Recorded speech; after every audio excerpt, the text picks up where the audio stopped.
Yeah, so I'm Taha Riani. I'm a managing partner of Allyens, not Alliance, not Alliance, or how you would pronounce it. We're actually an agency specialized in inclusive marketing. We're now based in Belgium, Brussels, and I'm going to try to share my presentation so I can directly start with my workshop.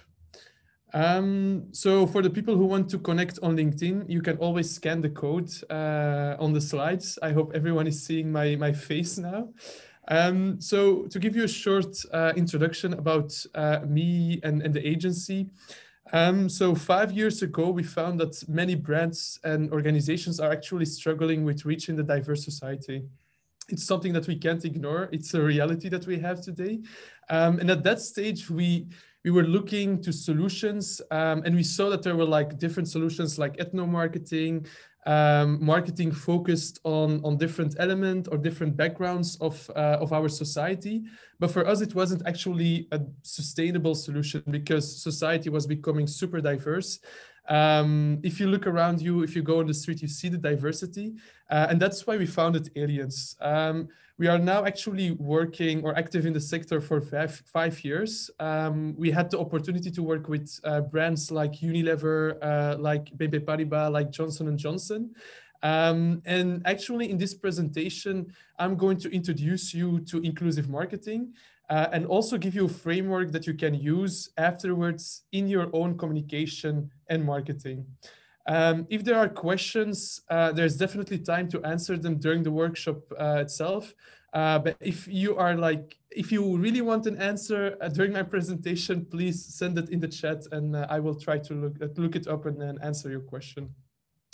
So to give you a short introduction or perspective, we are living in a super, super, super diverse society. Recently, in Belgium, the numbers were published about how many people have another ethnic background or nationality. And it was actually 1 on 3 people who have actually different background or ethnicity in Belgium. In big cities like London, the number is higher. In London, it's already 55%, where it's like almost the majority who is living in London has a different background or ethnicity. And I recently saw also the numbers of Brussels, and it's around 80%. So actually, the diversity is a reality, is something that we can't ignore. And we are actually now only looking to the ethnicity or background of someone. But we are moving today from a super diverse society to a hyper diverse society. And why do I want actually to amplify this element or to bring up why we are actually making a big move? Because when we are talking about diversity, many people focus on ethnic diversity or on visible diversity, things that you easily can see, things that you can notice. But we are actually living in a society where the diversity, where we have to look beyond the ethnic and visible diversity that we have today.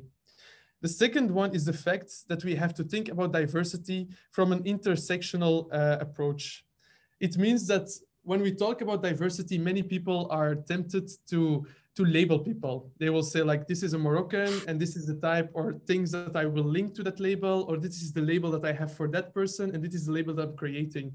But what we often forget is the fact that with all the dimensions that you have when it comes to diversity, they are all also crossing with each other. The experience of a woman, of a white woman is totally different than the experience of a Black woman, or the experience of a Black woman is totally different than the experience of a Black transsexual woman. And the last part is the fact that that diversity is context bound. You can't compare someone from an ethnic background who is living in Belgium to someone who is living in the UK, as an example. So we can't say that all the Moroccans living in Antwerp are the same as all the Moroccans living in London, because they have another background, they have another context. And it makes it at this stage super, super complex, because you would ask yourself as a marketeer, so how can I actually embrace this diversity with the fact that we are actually today living in a society that's becoming extra diverse every day and every moment? So the thing is that when we are talking about diversity, Oftentimes we want to make it quite positive. We say diversity is really beautiful. It brings a lot of positive change, but it brings also some complex challenges with it. And it makes it sometimes really difficult for brands and organizations to embrace the society today, and also the complex challenges that it's bringing with it. But for every complex challenge, there are also new opportunities. And today, inclusive marketing or inclusive communication can help brands to reach the opportunities that many brands can't embrace today. So one of the most known opportunity, and when I talk about inclusive marketing or when I talk with brands, is saying like, oh, we want to reach a wider audience. We want to reach everyone. We want to make our market bigger, or we want to see other possibilities. So that's why we are actually working around inclusion, diversity, or inclusive marketing. But one element that's really important, and it's maybe a little bit shocking, is the fact that many brands forget, if you don't work around the diversity of today, of around inclusion, is the fact that if you aren't going to stay relevant tomorrow in our society where actually the minority is becoming the majority. And that's also something really important, because if you are looking to the numbers of big cities, the minority is really becoming the majority. But if we are going to look at inclusion, most of the time you forget the other part of inclusion, and that's the exclusion part. And when we think about exclusion or inclusion, exclusion brings some emotions. And the emotions that we heard here is sadness, sometimes feeling inferior towards someone else. It's fear, pain. It's sometimes also the frustration. Why am I different? Why I'm not part of it? And these are the feelings that many people are actually experiencing every day in our society, because they are left out. You don't reach them.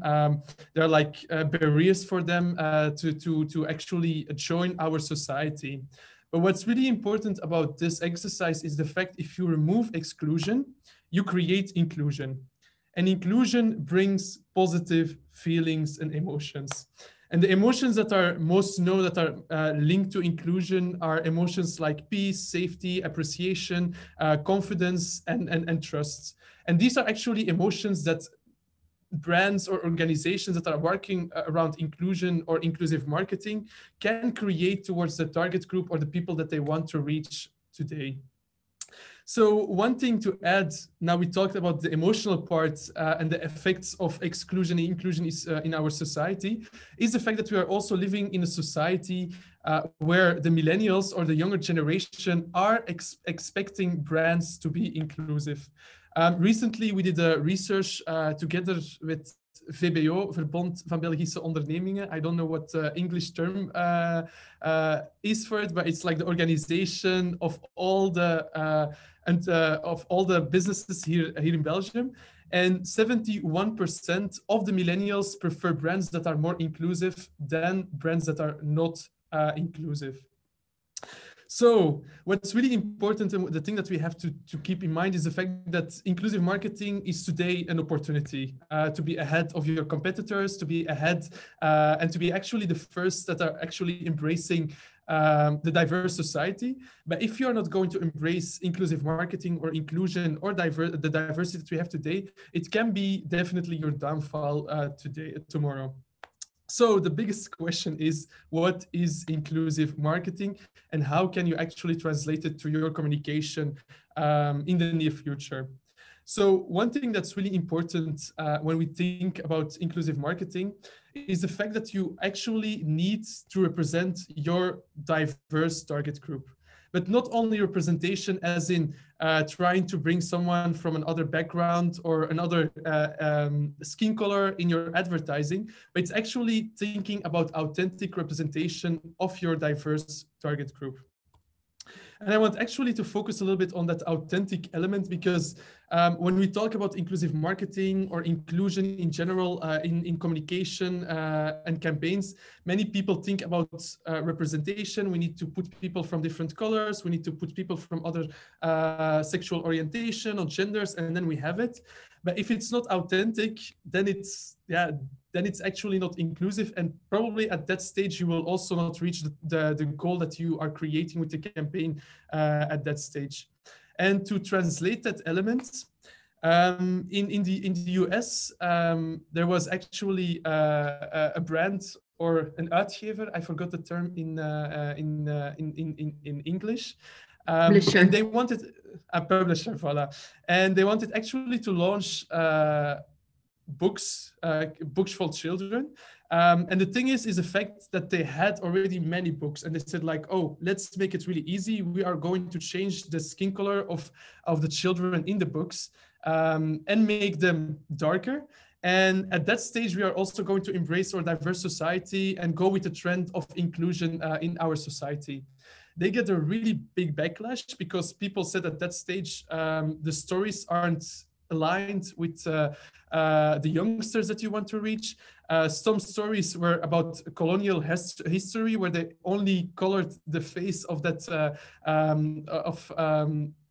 of the characters in the book. And what's really important is the fact that they didn't match the stories with the whole efforts that they're actually creating around the books that they wanted to launch. So they got a lot of backlash from the people, and even people said like, are you actually creating a blackface, literally blackface of the books? And this is when you're actually thinking about, we want to embrace inclusion, or we want to embrace diversity in our products or in our communication, and actually thinking only about representing or making actually superficial change in the products and communication that you are creating. So when I'm talking about authentic representation, it's not only coloring the people or trying to put a black person in your advertising. It's also thinking about the insight that you have in your campaign, thinking about the context that you are creating, thinking about maybe the people that you are bringing together to create that product or communication or campaign. And these are also really important elements to integrate in the whole process of creating that campaign or communication that you want to launch to a diverse target group. The second element that's also really important about this point is the fact, when we are talking about inclusive marketing, many people think you have to reach everyone. And many people link inclusive marketing to reaching everyone. And that's most of the time the definition that many people link to that concept. But what's really important about inclusive marketing is the fact that you have to know who your target audience is and what the diversity is in that target audience. So if you have a product that's actually focused on women, you aren't going to say with inclusive marketing, we are going to focus on everyone, on men and women and everyone in between to reach that target group. No, the target group is still women, but in that category, it's also super diverse. And maybe is the question, am I maybe excluding someone in reaching the target group that I want to reach today? So at this stage, when we are talking about authentic representation of your diverse target group, the most important question is, how can I reach this element? And there are actually two important elements that you have to take in account to reach an authentic representation of your diverse target group. And this element is the fact that you firstly have to identify and eliminate exclusion. So at this stage, we talked about exclusion with the exercise. We made actually something really emotional about what's exclusion and inclusion. But many times when people think about inclusive marketing, they think also about the idea of only focusing on the similarities, focusing on the things that we are sharing.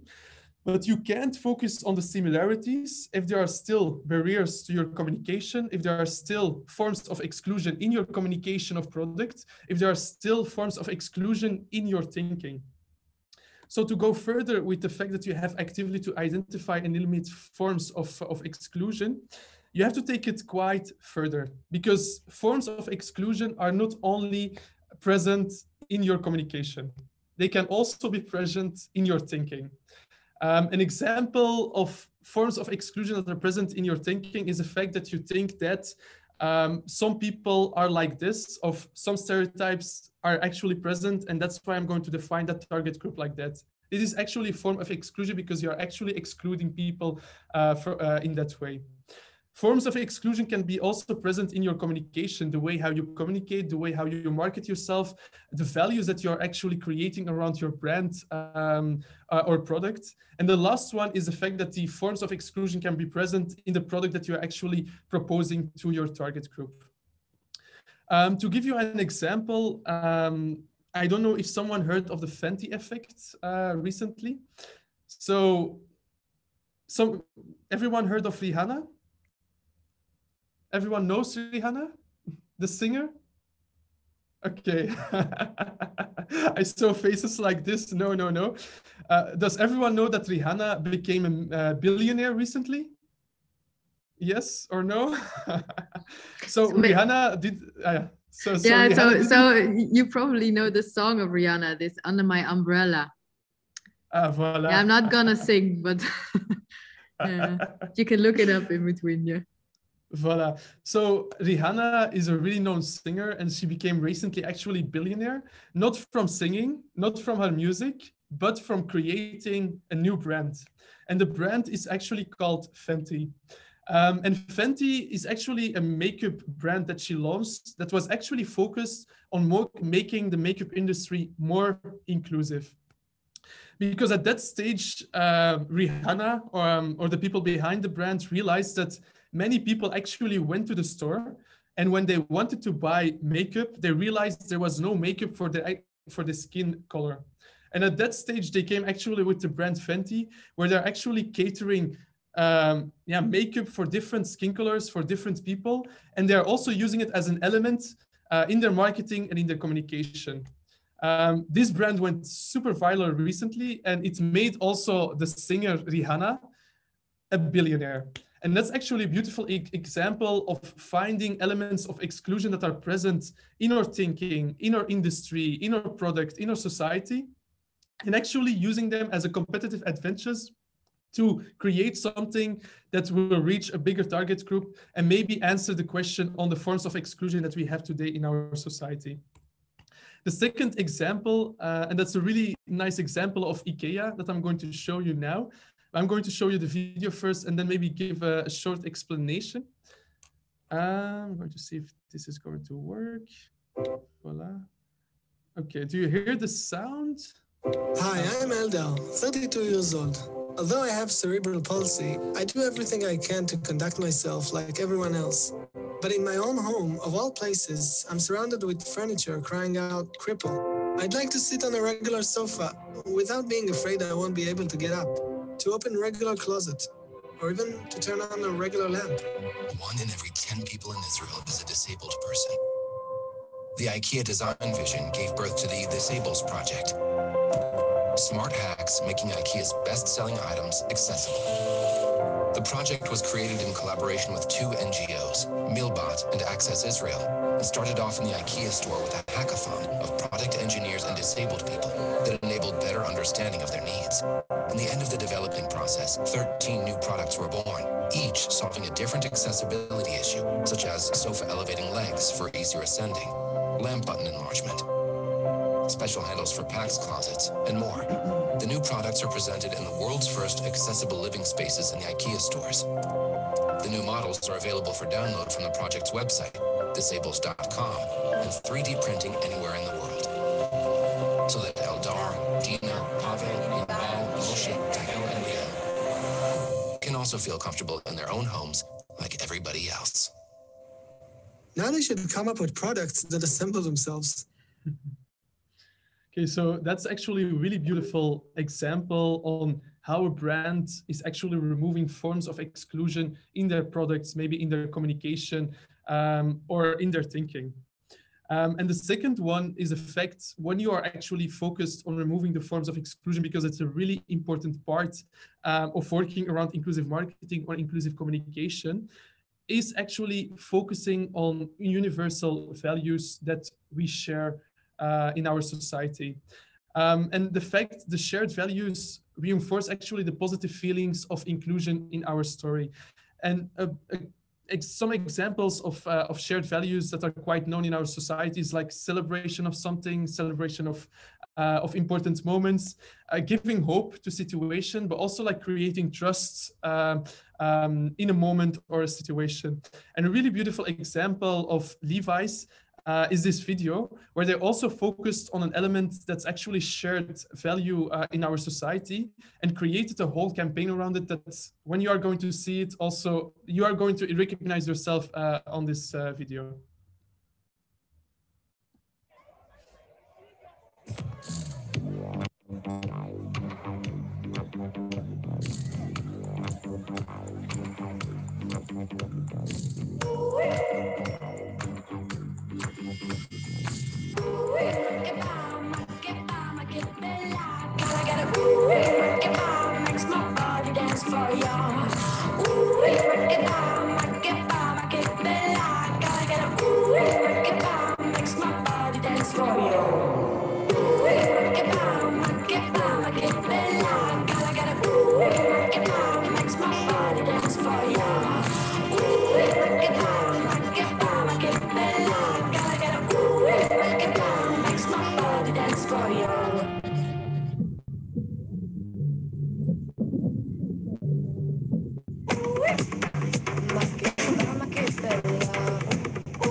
Yeah, so I think it's, yeah, the videos that I showed, they're all, yeah, they give you all a good feeling. They make you also super happy.